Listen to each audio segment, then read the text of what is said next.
Europe کی گلیاں اندھیروں میں ڈوبی ہوئی تھیں، کتابیں ناپید، علم مجروح اور لوگ جہالت کے سائے میں قید تھے۔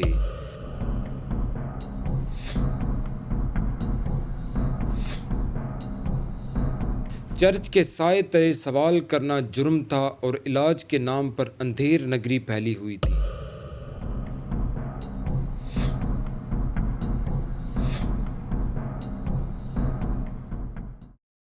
لیکن انہی دنوں مشرق میں ایک اور دنیا جاگ رہی تھی۔ بغداد کی راتیں ستاروں سے زیادہ چراغوں سے روشن تھی۔ قرطبہ کی گلیوں میں گھوڑوں کی چاپ نہیں، کتابوں کی خوشبو بکھری تھی۔ غرناطہ کے محلات میں اشعار گونج رہے تھے اور سمرقند کے مدرسوں میں کائنات کے راز کھل رہے تھے۔ یہ وہ لمحہ تھا جب مسلمان صرف فاتح نہیں تھے بلکہ علم کے امام تھے۔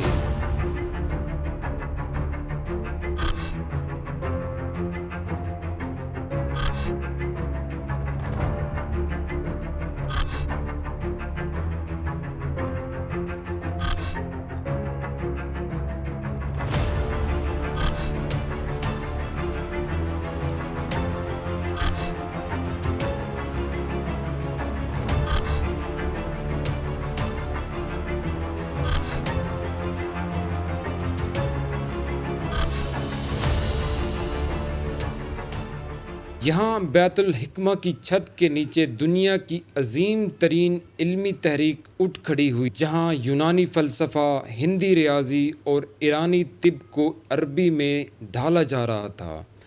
مگر مسلمان صرف ترجمہ کرنے والے نہیں تھے، وہ نئی دنیا بنا رہے تھے۔ ابن سینا نے طب کو قانون دیا، الخوارزمی نے اعداد کو زبان دی، ابن الہیثم نے روشنی کو توڑ کر علم بنایا۔ یورپ کے لیے یہ تاریکی کا دور تھا، مگر مسلمانوں کے لیے یہ گولڈن ایج، وہ سنہری زمانہ جس نے دنیا کی تقدیر بدل دی۔ سوال یہ ہے، یہ سورج کیسے طلوع ہوا؟ کیسے مسلمانوں نے علم کے آسمان پر راج کیا؟ اور یہ روشنی بجھی کیوں؟ میں ہوں عثمان رانا اور یہ ہے ڈیجیٹل ڈائریز 2.0، جہاں ہم تاریخ، فلسفہ اور انسانیت کے ان لمحوں کو زندہ کرتے ہیں جو صدیوں بعد بھی دنیا کو ہلا دیتے ہیں۔ آج آئیے چلتے ہیں اس سنہری دور کی طرف جس نے پوری دنیا کو بدل ڈالا۔ یہ کہانی شروع ہوتی ہے عباسی خلافت سے۔ سن 750 عیسوی میں جب بنو عباس نے اقتدار سنبھالا تو ان کی حکومت کا دارالحکومت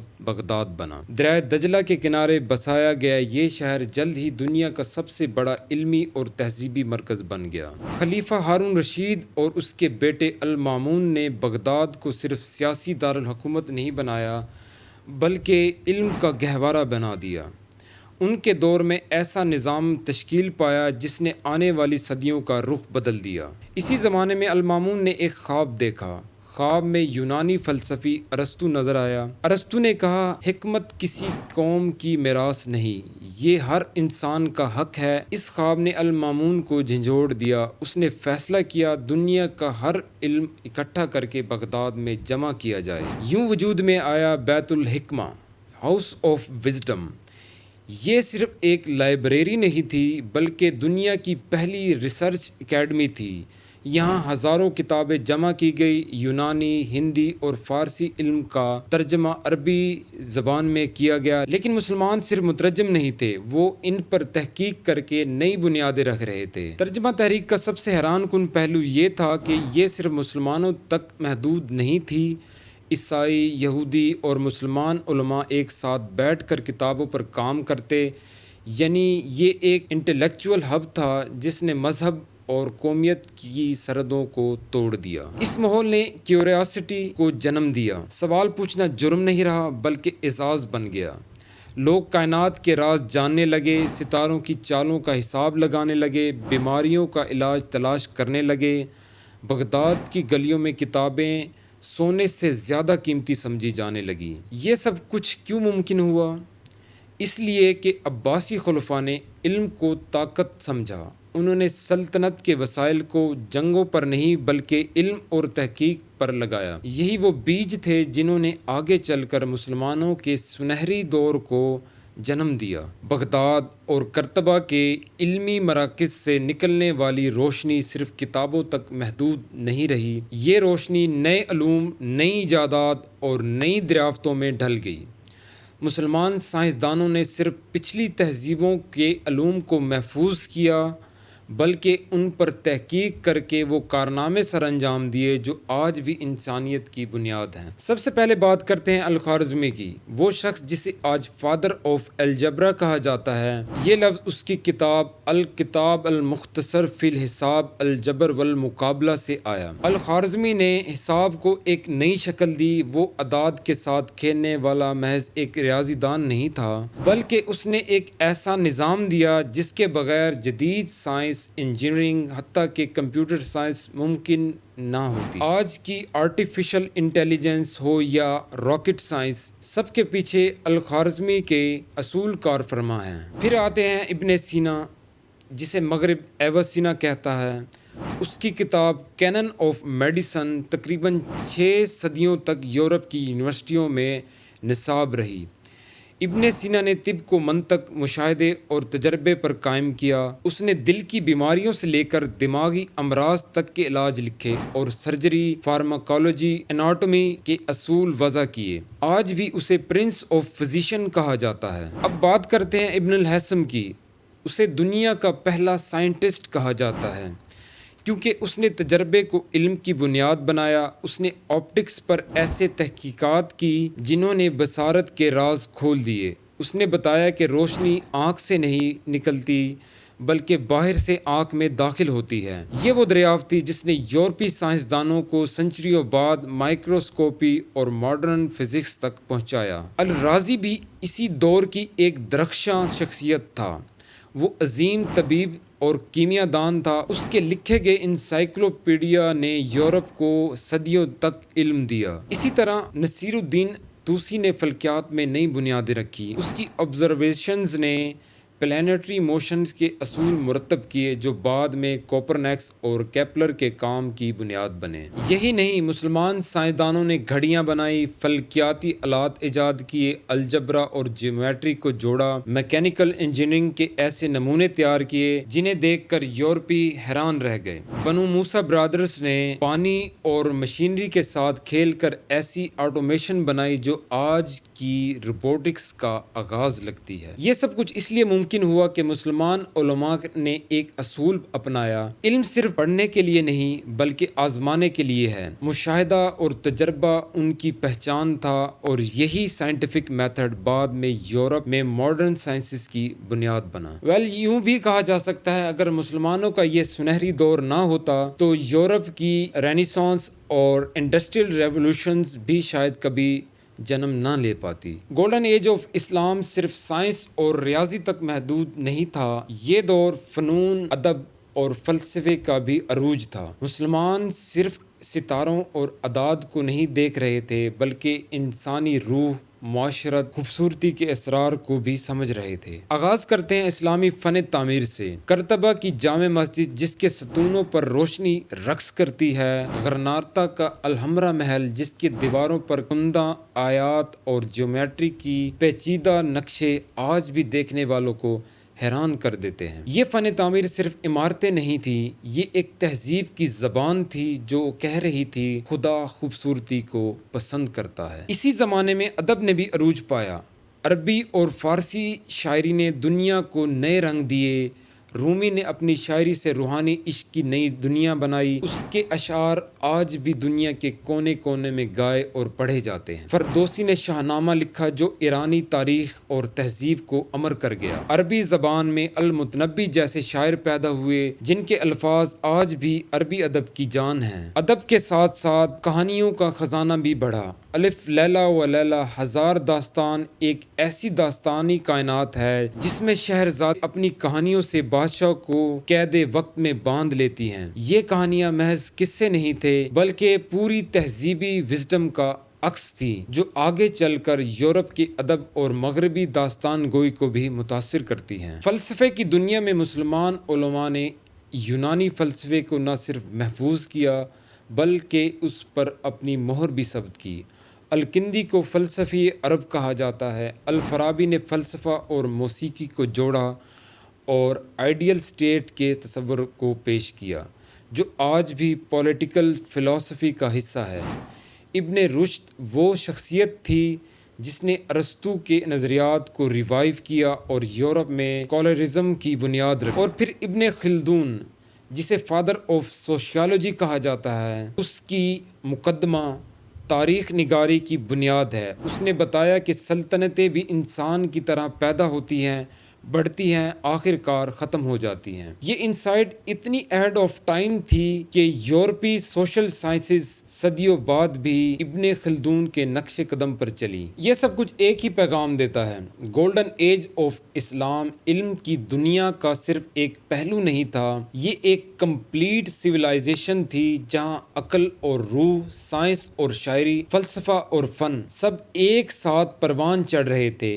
یہی وہ ہارمنی تھی جس نے مسلمانوں کو دنیا کا رہنما بنا دیا۔ گولڈن ایج آف اسلام کا دائرہ صرف بغداد، قرطبہ، سمرقند تک محدود نہیں رہا، یہ وہ روشنی تھی جو سرحدیں توڑ کر یورپ تک پہنچی اور صدیوں بعد رینیسانس کا بیج بنی۔ یورپ اس وقت ڈارک ایجز میں تھا، کتابیں نایاب، علم چرچ کی قید میں اور سائنس کو کفر سمجھا جاتا تھا۔ لیکن جب مسلمانوں نے یونانی فلسفہ، طب، ریاضی اور فلکیات کو نہ صرف محفوظ کیا بلکہ ان پر نئی تحقیق کی تو یورپ کے دروازے کھلنے لگے۔ اندلس یعنی اسپین اسی تبادلے کا سب سے بڑا مرکز تھا۔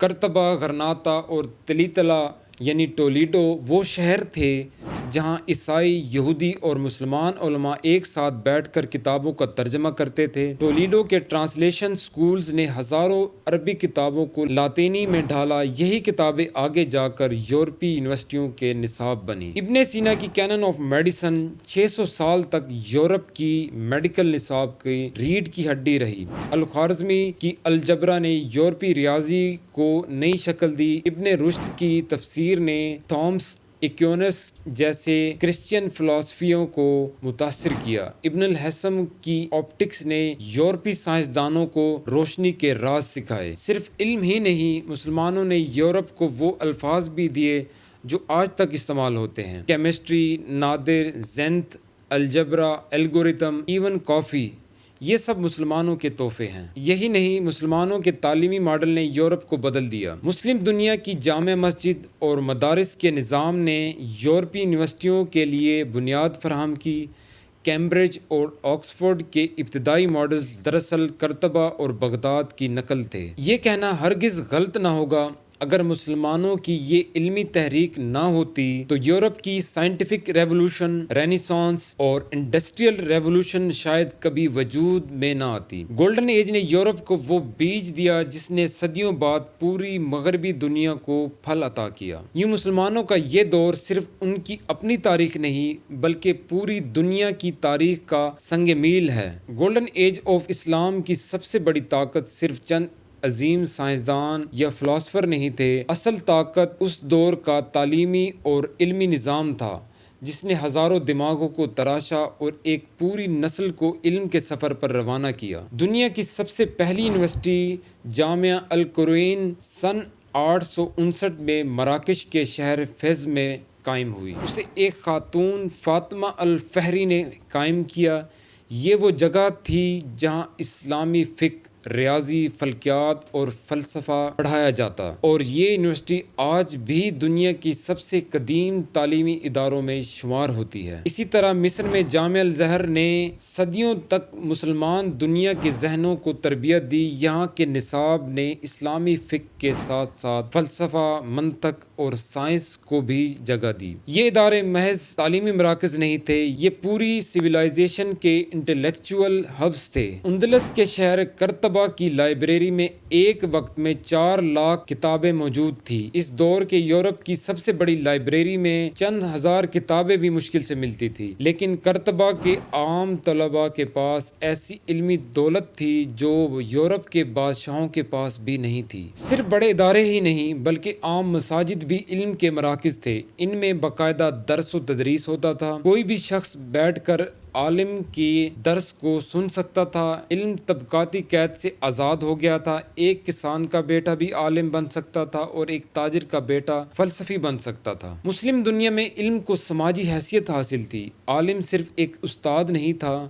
بلکہ معاشرے کا رہنما سمجھا جاتا تھا۔ حکمران بھی علماء کے ساتھ بیٹھتے، ان سے مشورہ لیتے، ان کی سرپرستی کرتے۔ یہی وجہ تھی گولڈن ایج میں تعلیم ایک موومنٹ بن گئی، کیوریاسٹی کو فروغ دیا گیا، سوال کرنا جرم نہیں بلکہ فضیلت سمجھا گیا، اور جب سوال آزاد ہو جائیں تو علم کے دروازے کھلنے لگتے ہیں۔ یہی وہ نظام تھا جس نے الخوارزمی، ابن سینا، الرازی، ابن رشد اور ابن الحسن جیسے دماغ پیدا کیے۔ یعنی بڑے دماغ کسی ویکیوم میں نہیں ابھرتے، ان کے پیچھے ایک پوری سوسائٹی کھڑی ہوتی ہے، اور مسلمانوں کا یہ سنہری دور اسی سوسائٹی کی پیداوار تھا۔ ہر عروج کے ساتھ ایک زوال بھی جڑا ہوتا ہے۔ گولڈن ایج آف اسلام بھی ہمیشہ قائم نہ رہ سکی، مگر یہ زوال کسی ایک دن یا ایک حادثے سے نہیں آیا، یہ ایک طویل عمل تھا جس میں اندرونی کمزوریاں اور بیرونی حملے ایک دوسرے کے ساتھ جڑتے گئے۔ پہلا سوال علمی سطح پر آیا۔ وہ معاشرہ جو سوال کو طاقت سمجھتا تھا، آہستہ آہستہ سوال سے خوف زدہ ہونے لگا۔ فلسفہ اور سائنس پر قدغن لگنے لگی۔ ابن رشد جیسے عظیم فلسفی جس نے ارسطو کی تفاسیر سے یورپ کو روشن کیا، اندلس میں کفر کے فتووں کا شکار ہوا۔ جب کیوریاسٹی جرم بن جائے تو علم کا چراغ بجھنے لگتا ہے۔ سیاسی سطح پر خلافت ٹوٹنے لگی، عباسی خلافت کمزور ہوئی تو چھوٹی چھوٹی ریاستیں ابھری، مسلمان آپس میں لڑتے رہے، دشمن مضبوط ہوتا گیا، فرقہ واریت نے ایک تہذیب کو مختلف گروہوں میں تقسیم کر دیا۔ وہ طاقت جو کبھی اتحاد سے آئی تھی، انتشار میں ضائع ہونے لگی۔ معاشی سطح پر بھی ڈکلائن شروع ہوا۔ تجارتی راستے جو کبھی بغداد، دمشق اور قاہرہ سے گزرتے تھے، رفتہ رفتہ یورپی تاجروں کے ہاتھ میں جانے لگے۔ بحر ہند اور بحر روم پر مسلمانوں کی اجارہ داری کمزور ہوئی، اور دولت کے ساتھ ساتھ اثر و رسوخ بھی ہاتھ سے نکلنے لگا۔ پھر آیا وہ دن جس نے تاریخ بدل دی۔ سن 1258 عیسوی میں ہلاکو خان کی قیادت میں منگولوں نے بغداد پر حملہ کیا۔ یہ حملہ صرف ایک شہر پر نہیں تھا بلکہ ایک سویلائزیشن پر تھا۔ بیت الحکمہ کی لائبریریاں جل گئی، لاکھوں کتابیں دریائے دجلہ میں پھینکی گئی۔ کہا جاتا ہے کہ کئی دن تک دریا کی لہریں سیاہ رہی کیونکہ ان میں سیاہی بہہ رہی تھی۔ صدیوں کا علم لمحوں میں ڈوب گیا۔ لیکن کہانی یہیں ختم نہیں ہوئی۔ اسی دوران یورپ جاگ رہا تھا۔ وہی یورپ جو کبھی مسلمانوں سے علم لیتا تھا، اب انہی کتابوں کو اپنی زبان میں پڑھ رہا تھا۔ جب مسلمانوں نے سوال بند کر دیے، وہاں یورپ نے سوال کھول دیے۔ جہاں مسلمانوں نے بحث کو دبایا، وہاں یورپ نے یونیورسٹیز بنائی۔ نتیجہ یہ نکلا، روشنی مغرب کی طرف بڑھنے لگی اور مشرق اندھیروں میں ڈوب گیا۔ گولڈن ایج کے زوال کا سب سے بڑا سبق یہی ہے کہ جب علم معاشرے کی بنیاد نہ رہے، کیوریاسٹی دب جائے، جب سیاست علم پر غالب آ جائے تو زوال یقینی ہے۔ مسلمان صدیوں تک دنیا کے استاد رہے، لیکن جب سوال روک دیے گئے اور تحقیق کی روح بجھ گئی تو وہی معاشرہ جو کبھی علم کا چراغ تھا خود اندھیروں میں گم ہو گیا۔ یہ وہ لمحہ تھا جب دنیا کا انٹلیکچوئل ہب مشرق سے مغرب کی طرف منتقل ہو گیا اور تاریخ نے ایک نیا رخ موڑ لیا۔ گولڈن ایج آف اسلام کوئی قصہ پارینہ نہیں، یہ صرف ماضی کی ایک